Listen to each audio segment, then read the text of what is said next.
സംസ്ഥാനത്ത് കാട്ടാന ആക്രമണം രൂക്ഷമായ ഇടുക്കി ചിന്നക്കനാലിൽ RRT സംഘത്തിന്റെ പ്രവർത്തനം അസൗകര്യങ്ങളുടെ നടുവിൽ.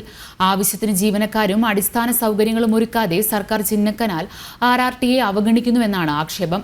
ജീവനക്കാരുടെ അഭാവം മൂലം പലപ്പോഴും RRT സംഘത്തിന് പല സ്ഥലങ്ങളിലും എത്താനും കഴിയുന്നില്ല.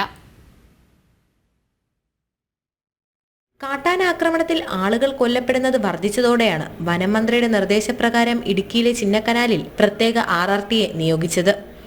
വനംവകുപ്പിന് കൈവശമുണ്ടായിരുന്ന പഴയൊരു കെട്ടിടത്തിൽ ഏപ്രിൽ ആദ്യം പ്രവർത്തനം തുടങ്ങി. 4 മാസമായിട്ടും ഇവിടേക്കൊരു സ്ഥിര നിയമനം പോലും നടത്തിയിട്ടില്ല. 6 സ്ഥിരം വനംവകുപ്പ് ജീവനക്കാരും ആവശ്യത്തിന് താൽക്കാലിക വാച്ചർമാരെയും നിയമിക്കേണ്ടതാണ്. ദേവികുളം റേഞ്ചിലെ വിവിധ സെക്ഷനുകളിൽ നിന്ന് വർക്കിംഗ് അറേഞ്ച്മെന്റിൽ നിയമിച്ചിരുന്ന 4 ജീവനക്കാർ മാത്രമാണ് ചിന്നക്കനാൽ RRTയിലുള്ളത്.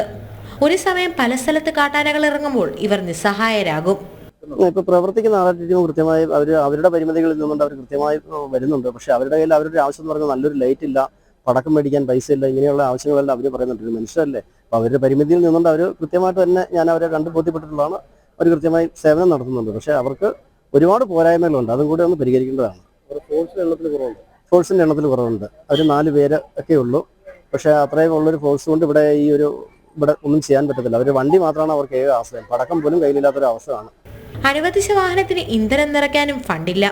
ജനവാസ മേഖലയിലെത്തുന്ന കാട്ടാനകളെ തുരത്താൻ ഒരു മാസം കുറഞ്ഞത് 10,000 രൂപയുടെ പടക്കം വേണം. ഇതിനായി നാട്ടുകാരുടെ മുന്നിൽ കൈനീട്ടേണ്ട അവസ്ഥയിലാണ് വനപാലകർ.